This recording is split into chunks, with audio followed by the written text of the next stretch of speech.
Titus chapter 2 po. Titus chapter 2. Basahin natin yung buong chapter.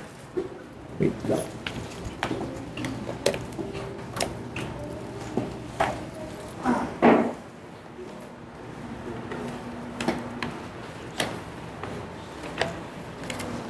Alright. Titus chapter 2. Nandiyan na po kayo? Okay. Okay, salitan po tayo. Ako po sa verse 1, kayo po sa verse 2 at simula po verse 11, sabay-sabay po tayo. Hanggang verse number 15. Okay. Titus chapter 2, verse number 1. But speak thou the things which become sound doctrine. The aged man extoller, great, temperate, sound faith, in charity, in patience. The aged women likewise, that they be in behavior as becometh holiness, not false accusers, not given to much wine, teachers of good things. They may teach the young women to sober, to love their husbands, to love their children, To be discreet, chaste, keepers at home, good, obedient to their own husbands, that the word of God be not blasphemed. young men likewise exhort to be sober-minded. In all things showing thyself a pattern of good works, in doctrine showing uncorruptness, gravity, sincerity. Some speech the care take on them, that they that is not contrary party ashamed, having no evil things to say of you. Exhort servants to be obedient unto their own masters, and to please them well in all things, not answering again. Not purloining, but showing all with fidelity, that they may afford Sabay-sabay po tayo simula verse 11.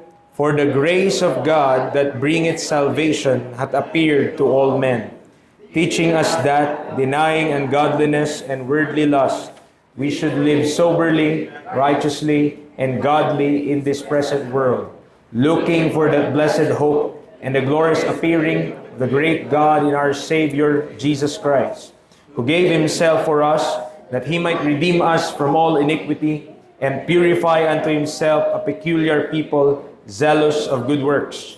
These things speak, and exhort, and rebuke with all authority. Let no man despise thee. Tayo po'y manalangin. Lord, salamat sa umaga niyo pinagkaloob sa bawat isa. Salamat sa lakas, sa pagbangon niyo po sa aming lahat. Thank you, Father, for the opportunity to preach your word again, to minister your word to your people. I pray also, kung meron pa pong paparating, ingatan niyo po sila. And I pray also, sa kami pong nandirito, help us to focus on thy word and be blessed by your word. In Jesus' name we pray, amen and amen. Tayo po yung makakaupo. Now, okay. Ang iba siguro ay knockout dahil nung Friday night, di natulog. Kaya ngayon natulog. Okay? So, knock-out ang iba. Hindi na-anticipate ang Sunday, no? So, kailangan alam natin mag-prioritize.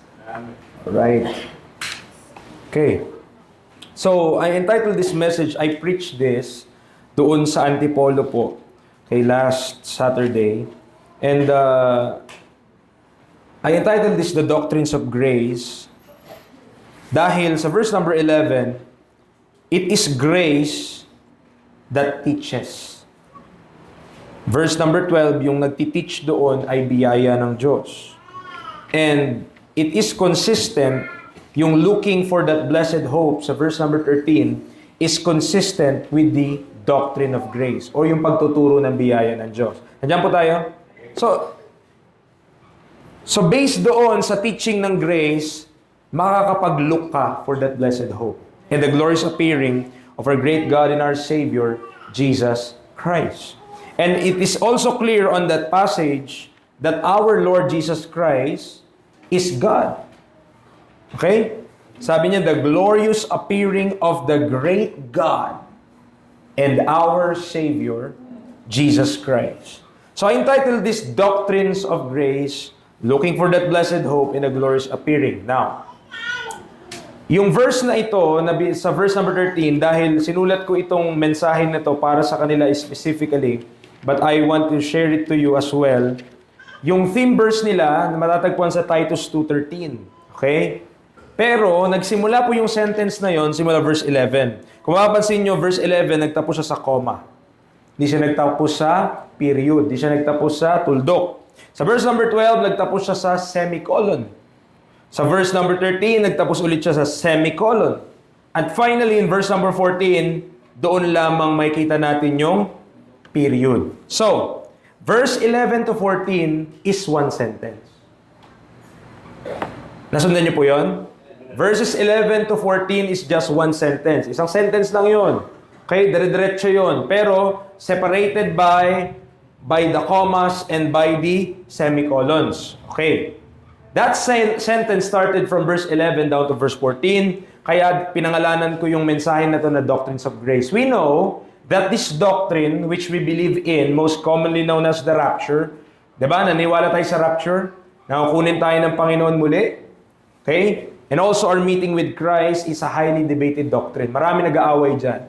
Ang rapture daw ay during the tribulation, gitna ng tribulation, after the tribulation. So maraming mga teaching regarding this matter. There are those who believe that it already happened. Merong mga naniwala na nangyari na. Yung pagpaparito muli ng ating Panginoong Yesus, tapos na daw po yun. And those who places it during or after the tribulation period. However, ngunit, mahalaga po, okay? Essential. Naalala nyo nung pandemic, merong mga essential services. Okay? So, essential daw po, essential sa ating pananampalataya that the placement of this blessed hope and the glorious appearing of Christ be imminent. Ibig sabihin lang, anytime it could happen. Anytime the rapture could sound, anytime the Lord Jesus Christ could return. Preacher, bakit hanggang ngayon? Imminent na yon simula ng panahon ni Paul. Bakit till now? Okay, bakit hanggang ngayon di pa bumabalik ang ating Panginoong Yesus? Di ba't sabi sa 2 Peter that the long suffering of God is salvation?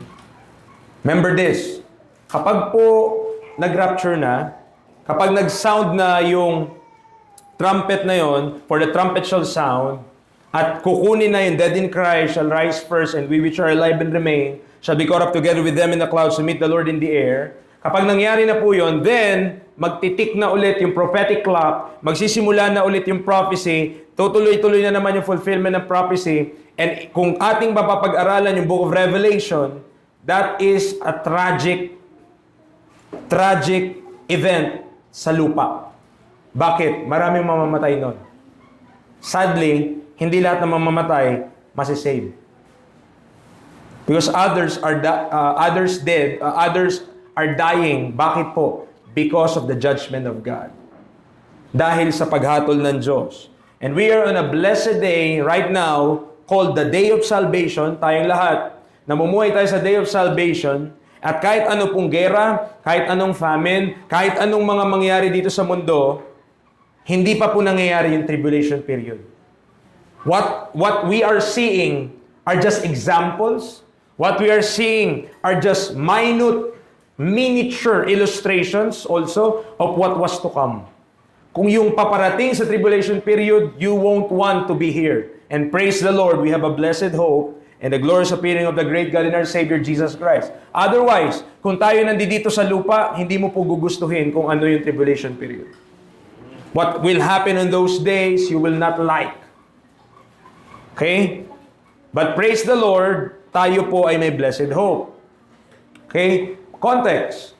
Yung letter na ito, yung Book of Titus, was written to set in order the things that are wanting. Okay? Sabi niya in Titus chapter 1 verse 5, I will read it to you. For this cause, left I thee, I, referring to Paul, thee, referring to Titus, in Crete, that thou shouldest set in order the things that are wanting, and ordain elders in every city, as I had appointed thee. So in verse number 5, nakita natin kung bakit iniwan ni Paul si Titus sa Crete. So Crete, meron po ba kayong Bible? Dala niyo yung Bible nyo? Punta kayo sa likuran, kung meron niyang mapa.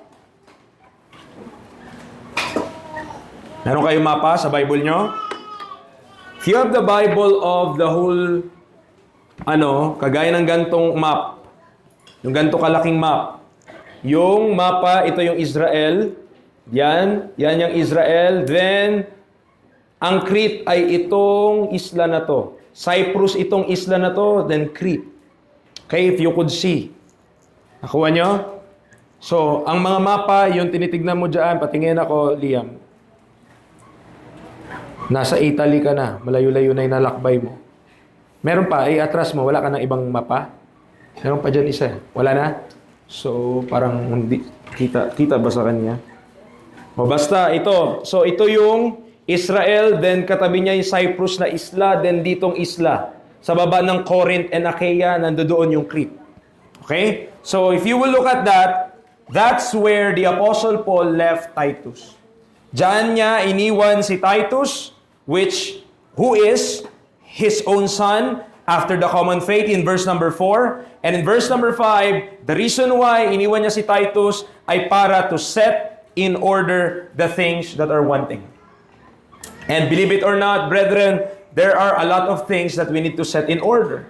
Maraming mga bagay na kailangan iayos at iayos nga according to the will of God, according to God's desire. Now, in the same epistle, sound doctrine is discussed. Kaya natin binasa yung whole chapter in Titus chapter 2. Bakit? Kasi in verse number 1, sabi niya, "Speak thou the things which become sound doctrine."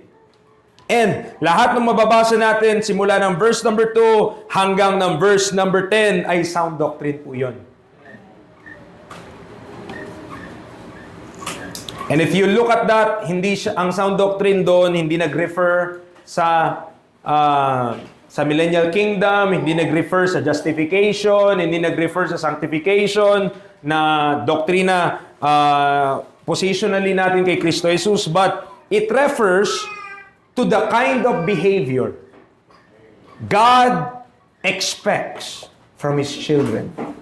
Tumutukoy ito sa pag-uugali na ginugusto ng Diyos, dinidesire ng Diyos para po sa kanyang mga anak. And meron po, sinabihan yung mga aged men, sinabihan yung mga aged women, sinabihan yung mga young women, sinabihan yung mga young men. Meron ding mga servants, okay? Merong expected behavior ang ating Panginoon para sa lahat.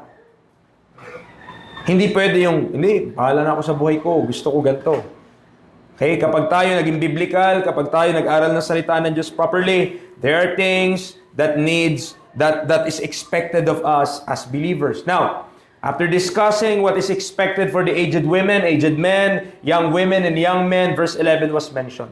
Kaya nabanggit yung verse number 11. Bakit? Pagkatapos niyang diniscuss lahat ng mga ito na mga requirement or expectation para sa mga believers, verse number 11, ang dahilan daw kung bakit ganun, bakit ako kailangan maging ganyan?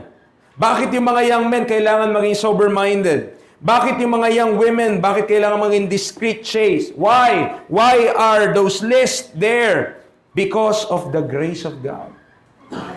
In verse number 11. The reason why merong expectation ng Diyos para sa atin because of the grace of God that bringeth salvation ay hindi lang siya nagliligtas ng kaluluwa, nagtuturo siya. And the teaching of grace is those things. Okay, nagtuturo siya. Ano yung tinuturo ng grace? Verse number 12, kung mapapansin natin, denying ungodliness.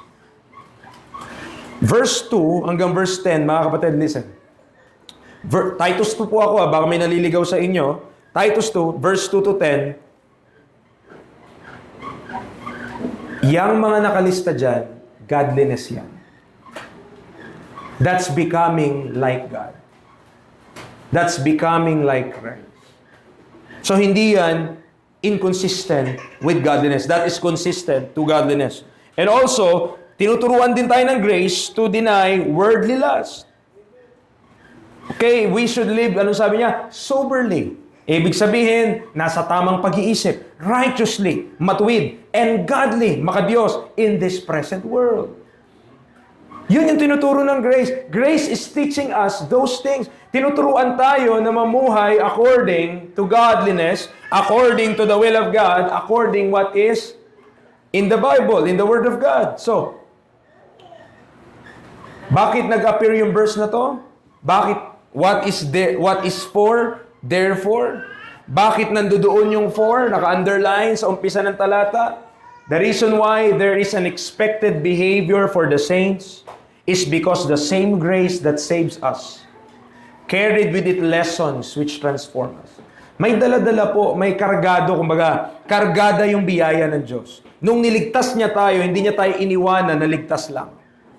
Okay? When God saved our souls, when we are saved by grace, am I speaking to the people na ligtas? Am I speaking to the people na nakilala na ang Panginoong Jesus and His finished work? And if so, yung grace na nagligtas sa atin is the same grace that will change us. It is the same grace na babaguhin tayo and to conform dito sa mga bagay na to, especially on Titus chapter 2 verses 2 to 10, magiging conformed yung ating buhay in these things. And pag nangyari po yun mga kapatid, expect that the world might not approve those things. Hindi nila magugustuhan na ikaw ay nagiging ganyan, according na nakalatag dyan sa Titus chapter 2. The world doesn't want you to be those things. But God wants us to be those things. Gusto ng Diyos yun. The grace that teaches us to deny ungodliness and worldly lust and to live soberly, righteous and godly in this present world, those who have truly acknowledged the truth should be after godliness. Bakit? Titus 1:1, mapansin natin, Paul, a servant of God and an apostle of Jesus Christ, according to the faith of God's elect and the acknowledging of the truth. Pag in-acknowledge mo ang truth, saan patungo yon? Godliness. Kaya mga kapatid, hindi po pwedeng ihiwalay ang pagkaalam sa katotohanan at ang pamumuhay ng tama para sa Diyos. Hindi po pwede. Kumbaga pag sinabi mong nasa truth ka, dapat yung buhay mo nagko-conform din sa truth. Ibig sabihin, kung ang buhay natin hindi nagko-conform sa truth, wala tayo sa truth. Ganun lang yung kasimple. Tama ang gospel mo. Tama ang pinaniwalaan mo ebanghelyo. Ligtas ka. Glory to God. Pero you're not in the truth if you're not after godliness. Because acknowledging the truth is after godliness. Para po yun doon. No wonder why there are some who teaches the Bible dogmatically. Merong mga nagtuturo ng Biblia, dogmatic, and even eloquently, na-miss naman ang mark. To them, they just need to be right, and that's it. Not knowing that acknowledging the truth should be after godliness. So, kailangan natin mag-iingat mga kapatid. We should consider, hindi lahat na nagtuturo ng Biblia, hindi lahat na may hawak na King James Bible, hindi lahat na nagsasabi, rightly dividing the word of truth, hindi lahat na nagsasabi na sila ay nagtuturo ng tama, na rightly divide nila ang Biblia, ay dapat nating sundan. Consider the end of their conversations. Ibig sabihin, i-consider mo yung uri ng buhay na meron sila. Okay. Makikita natin yung placement ng talata natin sa verse, ito yung verse number 13, diba? Ito po yung verse number 13, tama? Looking for that blessed hope. Mapansin nyo, nakasandwich siya. Okay? Nakasandwich siya. Example ko sana yung burger steak ngayon ng Jollibee. Yung malaki na yung burger steak nila eh. 70 lang. Hindi po ako ambassador ng Jollibee. Pero inisip ko kasi yung sandwich, naisip ko rin yun. So, nakasandwich yung ating text. Ito yung ating text. Ating text, looking for that blessed hope. And the glorious appearing of the great God and our Savior Jesus Christ. Nakasandwich siya saan? Kita nyo, basahin nyo naka-yellow. Saka ditong baba. Mapansin nyo po, anong mapansin nyo dyan?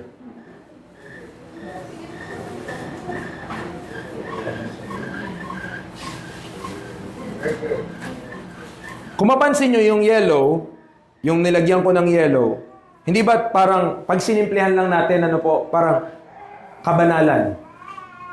Yung namumuhay ka ng may kabanalan. Tama ba? Tas dito sa baba, ganun din.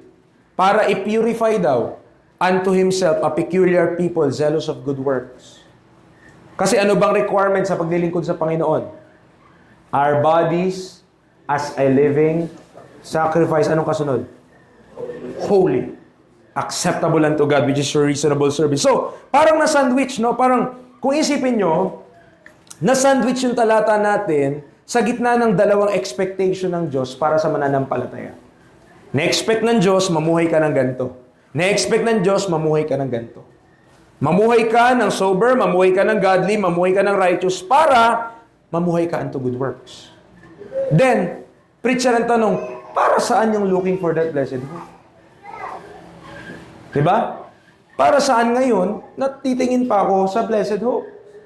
Our text, sandwich between God's righteous expectation for us.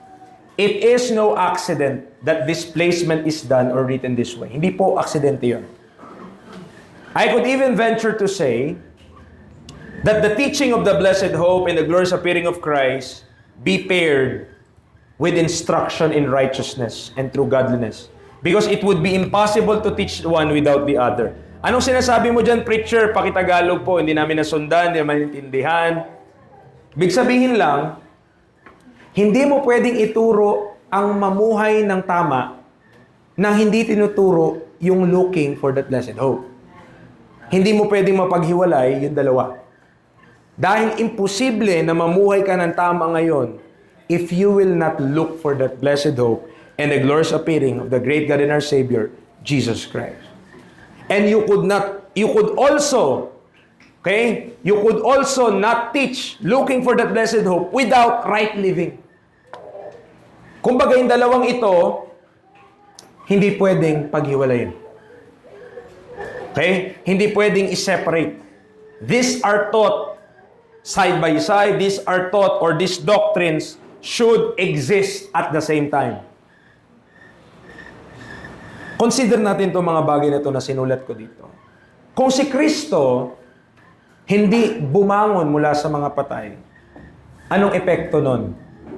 Diba? 1 Corinthians 15:14, if Christ be not risen, then is our preaching vain, and your faith is also vain. If Christ is not seated in the heavenly place, kung di naman siya nakaupo doon, so sinasabi ng Bible, may utos kasi sa Colossians 3:1, napapansin nyo po, nababasa nyo naman lahat, malaki-laki naman, no? Kung si Kristo hindi nabuhay mula sa mga patay, paano mo gagawin to? Yung Colossians 3:1.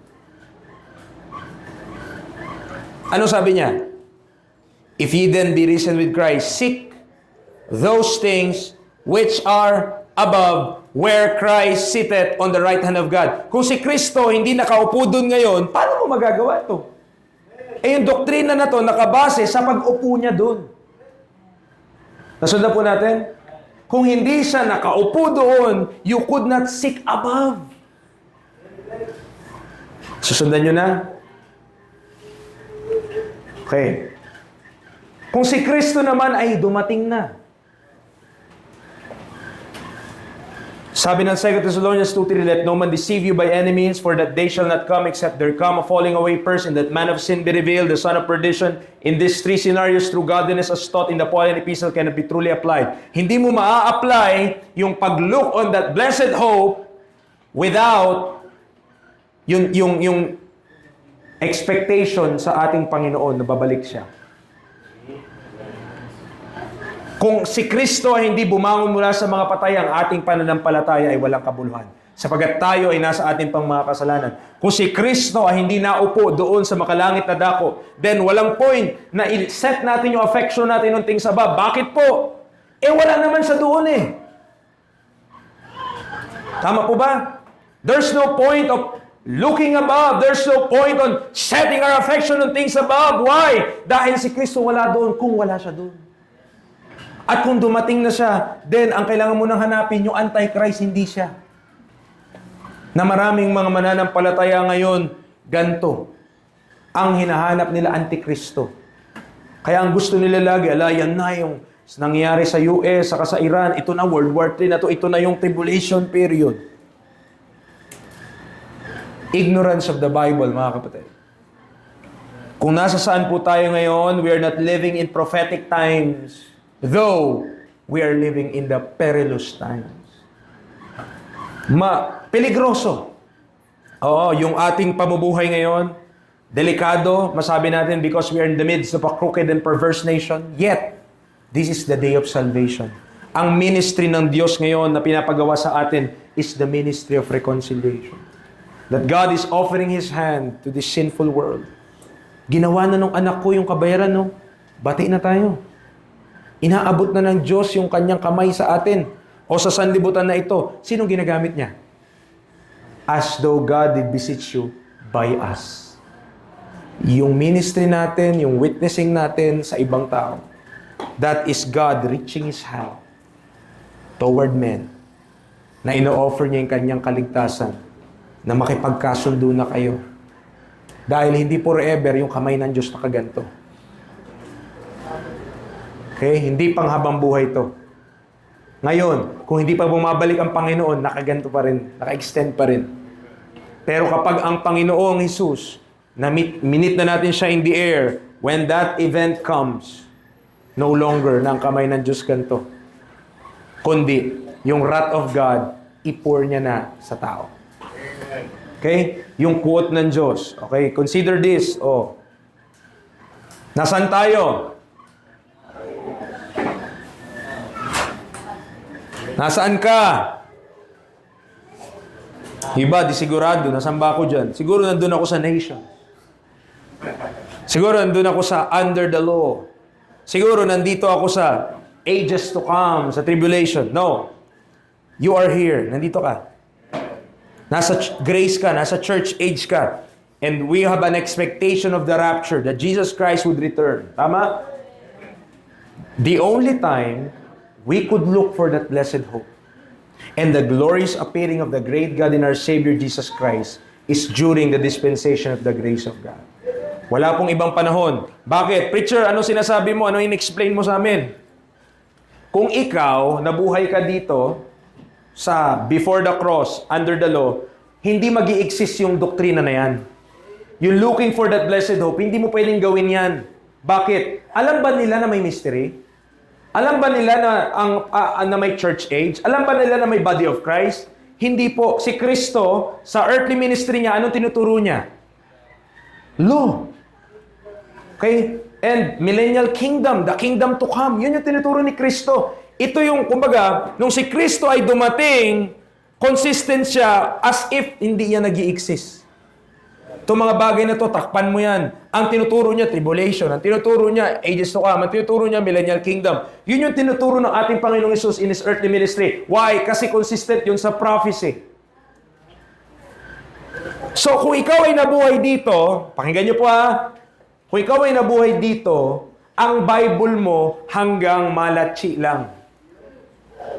Alam mo yung Malachi? Malakay. Ang Bible mo, Genesis lang hanggang Malakay. Wala pa naman yung Matthew Tama?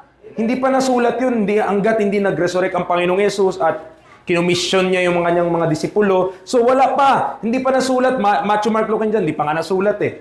So, until this point, until the cross, mga kapatid, your only Bible is Malakay.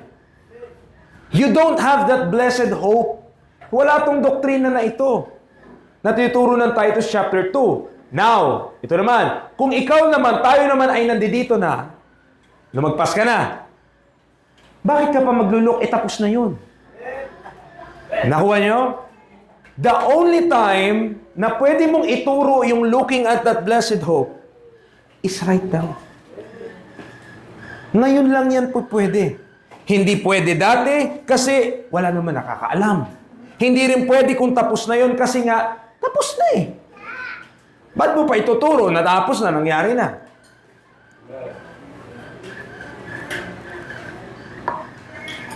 Sundan po natin.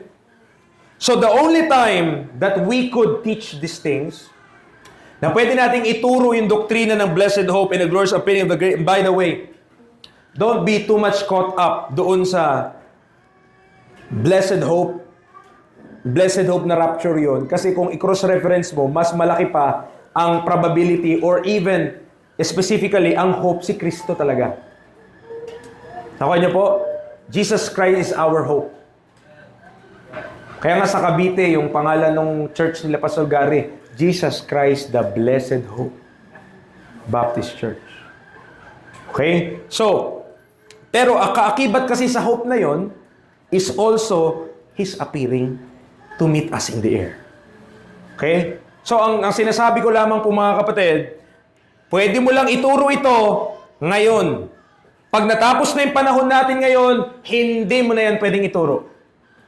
Kasi tapos na. At kung tayo ay nasa batas ngayon, hindi mo rin yan pwedeng ituro. Kasi ang under the law, consistent sa prophecy yun. Hindi yun consistent sa mystery. Now, why look for the blessed hope? Why look for the blessed hope? Na-establish na natin that the blessed hope and true godliness could not be separated. Let us answer now why looking for that blessed hope is essential to the doctrine of grace. Bakit mahalaga yun? Because looking for the blessed hope saves us. Nililigtas po tayo. So, saan tayo niligtas? Of course, maliwanag naman na sana, clear na sana yung doktrina ng kaligtasan. Hindi tayo niligtas sa impyerno nito. But it saved us from other things. Nililigtas tayo nito sa ilang mga bagay. Una, nililigtas tayo nito from despair. Romans chapter 8. Sa mga yung kawalang pag-asa ba? When you look for that blessed hope, it will save you doon sa pagkawalang pag-asa. Pagkabalisa.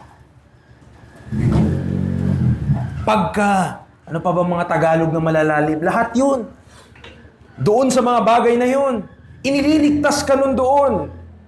Di ba? Sa pagkaubos ng pera. Kasi minsan mag-despair na tayo pag wala ng pera eh. Tama.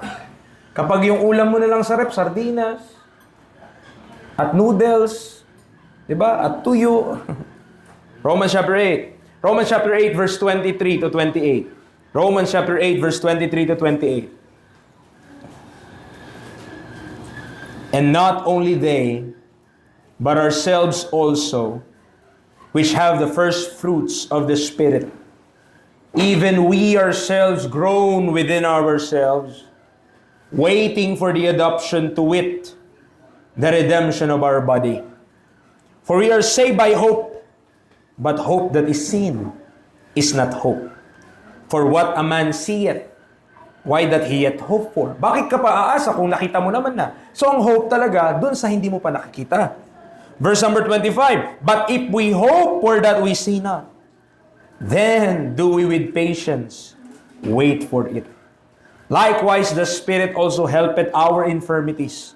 For we know not what we should pray for as we ought, but the Spirit itself maketh intercession for us with groanings which cannot be uttered. And he that searcheth the hearts knoweth what is the mind of the Spirit, because he maketh intercession for the saints according to the will of God. And we know, listen, that all things work together for good to them that love God, to them who are called according to His own purpose.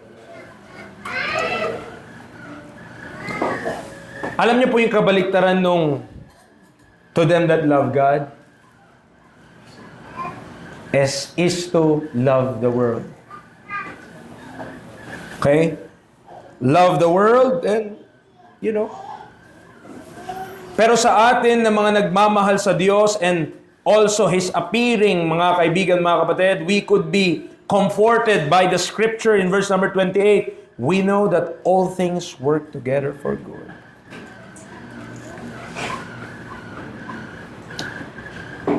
Sa pag-aaral natin ng salita ng Diyos, malalaman natin, maintindihan natin, hindi tayo pinangakuan, mga kapatid, ng prosperity dito sa lupa. We are not promised eternal riches or earthly pala. We are not promised earthly riches. Hindi tayo, kumbaga, kapag naging mananampalataya ka, hindi sinabi ng Diyos na yayaman ka. Hindi sinabi ng Diyos na dadami yung ari-arian mo. Now, may mga mananampalataya na nung simula silang maging mananampalataya, nangyari yun sa buhay nila. But that is not promised to everyone. Marahil, yung favor ng Diyos sa kanila nandoon, and also, mga kapatid, nandoon din yung wisdom ng Diyos na binigay sa kanila para mag-gather sila ng wealth and riches. Pero hindi yun sa lahat. Not everyone ay pinangakuan ng ganoon. But everyone is called for to labor. Lahat tayo ay tinuruan na mag-labor, na magtrabaho. Okay? Yun ang maliwanag sa salita ng Diyos. But if the economy fails, kung ang ating ekonomiya ay bumagsak, ang mga trabaho ay mawala, at kung ano-ano, ang pagkain ay maging sadlak, okay? Hindi ibig sabihin nun ang Diyos malayo sa atin. Hindi rin ibig sabihin nun ang Diyos galit sa atin. It's just life. It's just part of this groaning of this earth. Groaning of this world na hanggang ngayon, mga kapatid, ganyan dahil sa kasalanan. Pero salamat sa ating Panginoong Yesus, we have a hope. Anumang bagay di mo nagawa dito sa lupa, one day up there, and I believe kakain tayo in our glorified bodies. Why? The Lord Jesus Christ ate. Nung siya ay nabuhay, di ba, nakipagkain pa siya ng isda kasama sila Pedro. So kung ang, di ba, anong term natin doon? May term sila yung mga healing our inner child. Yung bata ka daw, hindi mo nagawa to, wala ka laruan, na-deprive ka na ganito, yung mga kalaro mo, sorbetes, yung sa'yo, popsicle, yung mga ganun. So, yung whatever things that you are deprived dito sa buhay na ito, know this, sa langit, mapupulpil yun ng Diyos, exceeding pa. Exceeding pa.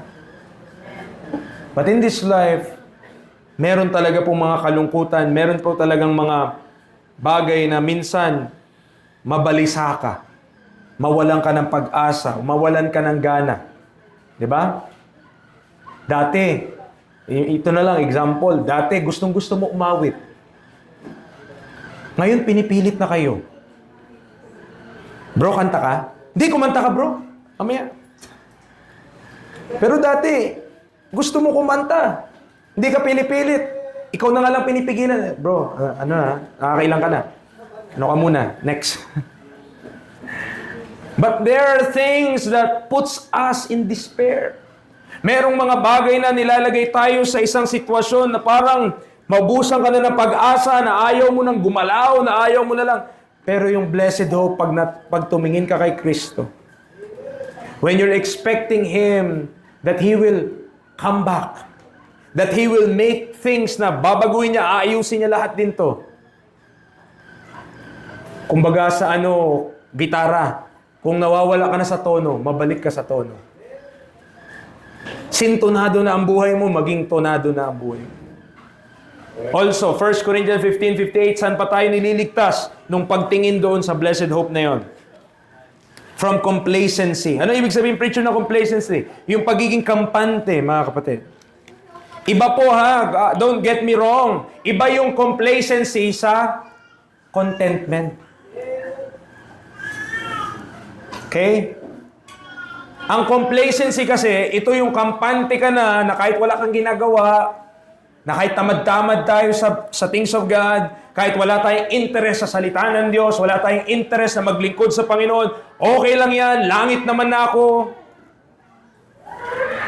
Pero tinuturuan tayo ng doktrina na yon that looking for that blessed hope, when we look for Christ and His appearing, tinuturuan tayo, mga kapatid, na huwag tayong papatay-patay. Why? Ano sabi ng 1 Corinthians 15:58? Therefore, my beloved brethren, be ye steadfast, unmovable. Yung iba sa inyo, ganyan na ganyan talaga. In-apply nyo yan sa paglilingkod sa Panginoon. Preacher, in-apply ko yung 1 Corinthians 15:58. Paano mo in-apply, Brad? Unmovable ako. Kahit anong sabihin mo, preacher, kahit anong exhortation mo sa akin, di ako gagalaw kasi unmovable ako. Oh, mali naman ang application natin. Saan ka dapat unmovable? Doon sa pag-work mo for the Lord. Hindi yung unmovable ka na hindi mag-work for the Lord. Kasi sabi niya, therefore, my beloved brethren, be ye steadfast, unmovable, always abounding in the work of the Lord. For as much as you know that your labor is not in vain in the Lord. Na kapag tayo natutunan natin to look for that blessed hope, when we look at Christ, we look on Christ, maturuan tayo, ay, hindi pala dapat ako manglupaypay. Kasi ang paglilingkod para sa Panginoon, may reward. May gantimpala. At huwag kayo masyadong spiritual na sabihin na, hindi ako, preacher, wala sa akin yung gantimpala na yan. Wala sa akin yung gantimpala na yan. Wala akong pakialam kahit wala akong ma-receive sa Panginoon. Ang mahalagang mahal ko siya. Mga statement na ganyan, kala mo spiritual. Pero kung mahal mo ang Panginoon, may gantimpala ka. Ano sabi ni Paul? I have fought a good fight, I finished my course, I've kept the faith.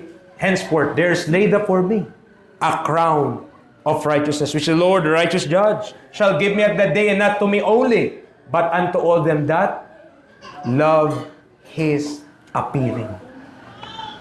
Kita niyo kung bakit siya may crown of righteousness? Dahil mahal niya yung pagbabalik ng Panginoon.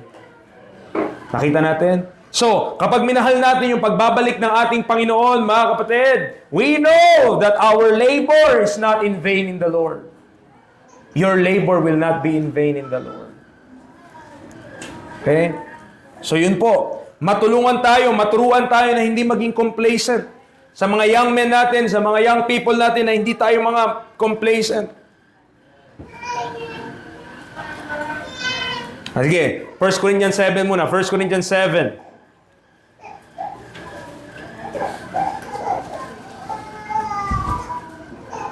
Malamig na po ba? Malamig na po dyan? O mainit po? Yung pakiramdam ba sa electric fan? Kasi nangangamoy ito. Dahil ito ang electric fan na walang LEC. So, malamig na po ba dyan? Mainit naman. Pwede pong patayin. Patayin natin. Para maingay siya dahil wala siyang LEC, no? So, 1 Corinthians 7, sabi niya, verse number 32. But I would have you without carefulness. O mag-amen yung unmarried na he. Amen. Yung unmarried, ibig sabihin walang asawa na mga lalaki mag-amen. O, anong sabi ng Panginoon? He that is unmarried, ano dapat ang pinapakialaman natin? Ano dapat yung ating care? Saan? Careth for the things that belong to the Lord. How He may please the Lord. Okay? Nakawa natin? Sa mga unmarried woman naman, verse number 34. There is a difference also between a wife and a virgin. The unmarried woman careth for the things of the Lord, that she may be holy, both in body and in spirit. But she that is married careth for the things of the world, how she may please her husband. Listen. Kung kayo ay unmarried, whether you are a he or a she, at nawa, walang confuse sa inyo. Na kapag nag-CR kayo, saan ba ako? Saan ba ako? No? Dapat clear yun. Klaro kung saan ka mag-CR. No? Kapag ako nakita sa CR, ang CR doon ay day. Di ako papasok doon. Sabihin, may palda kalahati, tapos yung kalahati, ano? No? Bahala sila doon. No? But, mabilis, hindi pa tayo dyan eh. Ang punto natin, if you are unmarried, then your care should be for the things that belong to the Lord. Diyan po tayo. Mga kapatid, tayo po ay believers. Tama po? We are believers. We are not unbelievers. We are not... Kung hindi tayo unbelievers at tayo ay believers, meron talagang kaibahan ang believer sa unbeliever. Ganon kasimple yun. So, kahit yung mga young people natin, God is expected ng Diyos, na itong mga ito, kahit gaano ito kakukulit, dapat ang pag-interesa nila, mga bagay ng Diyos. Kaya mga parents, mamayang hapon, may mensahe po ako, nawa nandyan po kayo lahat ng mga nandito rin ngayon nandyan. Kasi I will talk about the ministry at yung mga pwede nating ministry na gagawin. But I encourage you na just push your children in the ministry. Pagsamahin nyo lang lagi, pagawa nyo sila, nasa ministry sila. Kasi mas hindi nyo gugustuhin pag wala sila sa ministry. Why? Why? If they will not be in the ministry, after college, they might not be in the church. At mas malalo kayo mag-grieve. Bakit? Kasi wala sila sa simbahan eh. Ang interest nila, sige, nasa sanlibutan sila, nagtatrabaho sila, nagbibigay sila. Pero gusto mo ba yung pera lang nila, hindi yung puso nila? How much more if you have their support financially and also their life pinapagamit pa sa Panginoon? Plus points yun. Kaya ang problema, kapag na-push natin too much to the world, mag-aral kayo mabuti, mag-aral kayo mabuti, mag-aral kayo mabuti, yun na lang inatupag. Wala ka sa kalooban ng Diyos. Bakit? Maliwanag eh. Ang unmarried, ang pakialaman mo, care for the things that belong to the Lord. How you may please the Lord. Sinasabi ko po yan also, why? Because it is very possible, kahit gaano pa katapat to mga young people na to ngayon, kapag sila hindi nila natutunan na ibigay ang kanilang sarili sa gawain ng Panginoon, isang araw, balang araw, unti lang yan, unti-unti lang yan, walang prayer meeting, makakamiss ng choir, tapos busy na kapag Sunday afternoon, linggo na lang a-attend yan, morning, hanggang may kita mo na lang yan, alitap-tap na yan. Minsan nandyan, minsan man dyan. Ganun na mangyari. Bakit po mga kapatid? Kasi hindi natin nakuha kung anong pinapagawa ng Panginoon. Amen. Abide. Ano sabi? Belong to the Lord. Yun yung iyong pakialaman, young man, young lady. Yun ang iyong pakialaman, the things of God, the things, and also, the ministry also is your hedge of protection. Protection nyo rin yun. Bakit? Kasi at least nasa ministry ka, abala ka, occupied ka, hindi yung ibang mga isip mo nasa sanlibutan. Kundi nasa things of God. Saan pa tayo nililigtas nung doktrina ng blessed hope? From temporal things. 2 Corinthians chapter 4, 2 Corinthians chapter 4 verses 16 to 18. 2 Corinthians chapter 4 verses 16 to 18. Sige, puntahan niyo po yan. Puntahan natin yan.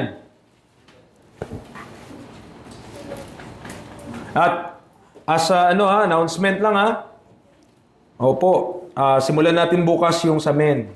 Okay, 7 p.m. Ang mga men, meron tayong fellowship dito, 7 p.m. Kung matapos ng 12, ay kayo bahala. Kasi kayo naman magtatanong eh. May tanong pa rin kayo, sagutin lang natin yan. So, okay, bukas po 7 p.m. sa mga men. Sa mga husband. Ang pinaka-qualification lang doon, basta husband ka. Okay? So, para sa atin po yan. So, 7 p.m. yan start. So, 2 Corinthians chapter 4, verses 16 to 18. For which cause we faint not. But though our outward man perish, yet the inward man is renewed day by day. For our light affliction, which is but for a moment. Alam mo yung tinutukoy ni Paul na light affliction? Alam niyo po yung tinutukoy ni Paul na light affliction? Kung ano yun? Basahin nyo. Tignan nyo. Verse number 8. Tignan nyo po kung ano yung light affliction na yun We are troubled on every side, yet not distressed. We are perplexed, but not in despair. Persecuted, but not forsaken. Cast down, but not destroyed. Always bearing about in the body the dying of the Lord Jesus, that the life also of Jesus might be made manifest in our body, for which we live. Tanong ko, verse number 12. So then death worketh in us, but life in you. Kung meron kang pinaka-mahirap na bagay na siguro na gagawin sa Panginoon, meron pinaka-hard, no? One of those things ay mamatay na para sa Panginoon. Yung mamamatay ka talaga dahil sa pananampalataya mo, mahirap yun. Tama ko ba? Alam mo tawag ni Paul doon? Light affliction. Paul, so ano yung hard sa'yo? Kasi light pa lang yun eh. Pero kasi, kaya niya sinabing light, kasi sa contrast. Bakit po? Verse number 17. For our light affliction, which is but for a moment, worketh for us a far more exceeding and eternal weight of glory. Kapag kinumpara mo yung glory that shall be revealed in us, yung pupunta tayo kasi makapili natin ng Diyos magpakailanman at sa nararanasan ko ngayon, sabi ni Paul, light affliction. Mahirap po. Sa mga tatay, I understand, sa biyaya ng Panginoon, mahirap po maghanap buhay. Tama? Mapuyat ka, pagod ka, pinagalitan ka na sa trabaho, pag uwi mo, pinagalitan ka rin ng asawa mo. So, it's hard, no? But ang tawag ng Bible doon, light affliction. Okay? Light affliction. But whatever it is, sabi niya, our light affliction which is but for a moment. Nakita niyo po yun? yung mga affliction na meron tayo dito sa lupa na to, panandalian lang. But for a moment. Tuloy tayo sa paglilingkod sa Panginoon. Hindi madali. Yes, late. Kaya nga ang sabi ng term ng 1 Corinthians 15 kanina ano ang paglilingkod sa Panginoon? Labor. Sino po sa inyo na try nyo na mag-labor sa construction? Mamamatay po ako first day pa lang. Okay. So, if you have tried to be a labor doon sa mga construction site and also magtanim ng mga palay, kakapagod yan. Di ba may kanta nga sila, magtanim di biro, di mo alam kung nakaupo, di sila pwede umupo, di rin sila pwede nakatayo, nakagitna lang yun. At mahirap i-hold yung posisyon na yun. Tama po. Laboring for the Lord, laboring for God is not easy. Hindi po madali. But when you look for that blessed hope, makakayanan natin. Bakit? Kahit hirap na tayo sa trabaho, hirap na tayo sa mga hanap buhay natin, pero maglilingkod pa rin tayo sa Panginoon, mag-share pa rin tayo ng gospel. Bakit makakayanan natin? Kasi para sa Panginoon yun Tumitingin ka sa Panginoon Tumitingin ako sa Panginoon. Panginoon, one day, wala din itong mga bagay na ito, makapiling kita, lahat ito ma-alleviate. Wala naman lahat. Mapuyat tayo, di ba? Kagabi, ano oras ba tayo dumating dito? Kayo 11, ako hindi 11 nakarating Kasi pag park ng jeep, uwi pa ako doon sa Olongapo. Pero nandito tayo, di ba? Bakit? Para sa Panginoon ito Para sa Panginoon ito. So matutunan natin, when we look for that blessed hope, nakikita natin yung value ng eternal things compared to the temporal things. Verse 18, while we look not at the things which are seen, but at the things which are not seen. For the things which are seen are temporal. But the things which are not seen are eternal. At magbigay pa sa'yo ng comfort. Bakit? Kapag nakita mo yung bank account mo nakalagay 20 pesos, sabi mo, for a moment. It is just for a moment. Woo! Glory! Amen. Pag nakita mo, pumasok, kinsenas katapusan, 10,000, bayad agad yung 9K sa utang. 1K, praise God. Amen. While we look not at the things which are not seen, but at the things which are... nakitingin tayo sa mga bagay na while we look not at the things which are seen, but at the things which are not seen. Pangapat, from the wiles of the devil. Niligtas din tayo nung looking for that blessed hope saan? Doon sa mga atake ng dyablo, mga kapatid. Ephesians chapter 6 verse 17. Ephesians chapter 6 verse 17.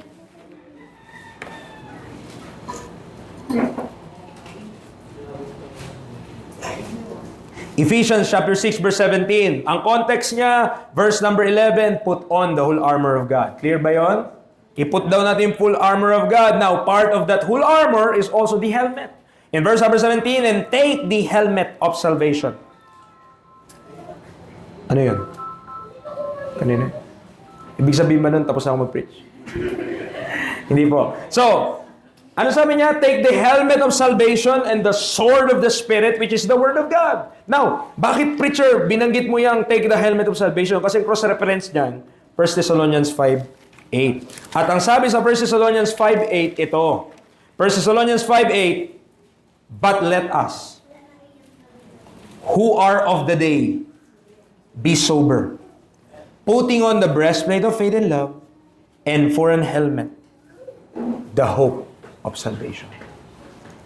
Ako niyo po, the hope of salvation. Kaya mga kapatid, yung mga atake ng dyablo sa atin, yung mga bagay, mga struggle natin, kapag yung tuon mo, yung tuon natin, we are looking for that blessed hope, matulungan ka Amen, matulungan ka Kasi yung mind mo safe. May dumating na problema, anumang suliranin sa buhay, dumating sa atin, ang isip mo, all things work together for good. Hindi man maganda ngayon to, pero alam ko may Diyos ako. Kung ako man ay kunin ng Diyos, dahil sa problema na to, alam ko makakapiling ko siya. To be absent with this body is to be present with the Lord. So whatever it is, you have peace of God. Meron tayong peace of God. sa atin. Also, number 5, from wrong priorities. Saan ka pa nililigtas? Doon sa mga malimong priority sa buhay. Mali kong priority sa buhay. Philippians chapter 3. No, napakarami nating priority sa buhay. Sa mga young people, sinabi ko na kanina, na-explain ko sa 1 Corinthians 7, your priority while unmarried is the things that belong to the Lord. Kaya ngayon, kapag nakapag-asawa na kayo, meron na kayong pamilya, meron na kayong additional priority. Your priority is to provide for your family. So while you are unmarried, then spend your time with the things of God. Philippians chapter 3 verse 17 to 21, ang sabi ng Bible, Brethren, be followers together of me, and mark them which walk so as ye have us for an ensample. For many walk, of whom I have told you often, and now tell you even weeping, that they are the enemies of the cross of Christ, whose end is destruction, whose God is their belly, and whose glory is in their shame, who mind earthly things. For our conversation is in heaven. Yun yung pamumuhay natin. When we look on Christ, when we look doon sa things above, when we set our affection on things above, matutunan mo, mamuhay ako according to God. According to the resurrected life of the Lord Jesus Christ. So patay na tayo dapat doon sa mga lesson natin. Nawa po ngayon, pako nga dyan lab sa bag, yung pamphlet. Ngayon, ito pinrint ni Brother Paul, pero mag-print din tayo nito. So ito na po yung lesson, no? Yung tinuro ko sa inyo ng 8 weeks about sanctification. So ano lang to? Page 1 hanggang page 54. So ganito na siya. So ang desire natin sa mga lesson natin na maturo, yung ministry of the word natin, ang end result nun, maging ganito rin siya. Mga booklet, mga ganyan. So ang mangyari ay para na re-review kasi tama din, sinabi kahapon, kaya matagal kami nakauwi po. Dahil nagpa-lunch si Pastor Ben, lunch, 11. Natapos 4 yung lunch. Part of that, narinig kasi namin mga testimony ng mga pastor, so nakapag-update sa mga ministries. And also, nag-remind siya sa mga pastor na wag lang daw mag-spoon feeding sa mga tao. Baga, wag lang basta mag-preach, kundi kailangan i-test mo rin yung understanding. Naintindihan ba? Maka-preach lang tayo every Sunday. Ako, preach lang ako. Pero wala naman pala nakakaintindi. So, Liam, dapat may test pala after ng preaching. Hindi po. Ang point niya lang, magtanong daw. Tanungin kung tao, hindi lang basta sa'yo lang maggaling lahat ng ano. That's why we're also implementing, by the grace of God, yung mga fellowship natin, kahit sa mga men. Kasi doon po, magtanong kayo, magtanong din ako sa inyo, makapag-sharpen tayo ng atin pong understanding sa salita ng Diyos. Tama? So yun. Ito, mapag-usapan natin. Meron akong mga hinanda mamayang hapon na pag-usapan. Okay, at ito rin part nun. So, ito po. Whose end, sabi niya, verse number 20, ang conversation natin saan? In heaven. From whence also we look for the Savior, the Lord Jesus Christ, who shall change our vile body, that it may be fashioned like unto His glorious body, according to the working whereby He is able even to subdue all things unto Himself. So mga kapatid, dito sa lupa, marami tayong priorities, marami tayong iniisip, napakadami nating mga pinaggagawa sa buhay. Pag nag-look ka kay Christ, when you behold the Lord, when you behold that hope, that blessed hope, maitama tayo na ang ating pamumuhay doon sa itaas. Our conversation is in heaven. Na hindi tayo basta lang lumakad dito sa lupa without understanding that there is a heaven and there's an eternity awaiting us. Meron na po, di ba? May change. Okay? Pakadami nating pinagkakabalahan, sayang lang ang oras natin sa iba eh. Tama, sayang lang ang oras natin. Redeem the time. Because the days are evil. From our own lust, saan pa tayo nililigtas nito? Malapit na po ito, mga kapatid, dito mahaba. Nasa pang 14 slides na po ako. 60 lang ito. Hindi, 16. Okay? Colossians chapter 3. Colossians chapter 3. Verses 1 to 5. Sabi niya, if ye then be risen with Christ. Are you risen with Christ? Yung iba hindi sumagot. Di nila alam. Are you risen with Christ? Sigurado ka, Macnil? Paano? Paano ka risen with Christ? Dahil po sa meron po siyang ginawa doon sa may cross. Okay. Namatay siya. Namatay, nilibing, and then, resurrect niya. Na-resurrect na siya. Oh. Paano yung risen with Christ? Di naman sinabi si Christ yung Yung nag-risen. Yung old man na wala na, tas yung man na yung, Di ba? Amen ka, ha? Mali yung sagot mo. Oo. If ye then be risen with Christ, yun ay nangyari the moment you believe. Dahil baptized ka into Christ. Tama? Nung binaptize tayo into Christ, nung naniwala tayo sa gospel, namatay kang kasama ni Kristo, nilibing kang kasama ni Kristo, at nabuhay ka na magmuli kasama ni Kristo. Yun yung risen with Christ. Alam mo na, kaya mo ulitin yun. Mamaya, ulitin mo yun. So, if ye then be risen with Christ, statement of fact yun, tama? Kasi lahat ng believers risen with Christ. Kung ikaw daw ay nabuhay na magmuling kasama ni Kristo at nabuhay na magmuli nga tayong mga ligtas kaya kasama ni Kristo, saan na dapat yung isik natin? Seek those things which are above. Where Christ seated on the right hand of God, set your affections on things above, not on the things on the earth. For ye are dead, and your life is hid with Christ in God. When Christ, who is our life, shall appear, then shall ye also appear with him in glory. Verse 5, in line with that, mortify therefore your members which are upon the earth. Bakit imamortify natin? Bakit ituturing natin? Bakit papatayin natin itong mga bagay na to na ginagawa ng laman natin? Why? Kasi ang pamumuhay mo doon sa above eh. Si Kristo eh. Pwede mo bang maisip, kahit maisip lang, na si Kristo gagawa ng kasalanan? Could Christ fornicate? Could Christ be unclean? Could Christ would have inordinate affection? Could Christ have evil concupiscence? Could Christ be covetous? Could Christ be idolatrous? Never. Tama. Because if Christ could do those things, wala siya pinagkaiba sa akin at sa iyo. But Christ have never sinned. Si Kristo, never siyang nagkasala. And therefore, mga kapatid, if our conversation is in heaven, and if we are looking on Christ, setting our affection on things above, praise God, then ang buhay natin dapat consistent kay Kristo. Patay sa kasalanan, buhay sa kabanalan at sa bagong buhay kay Kristo Jesus.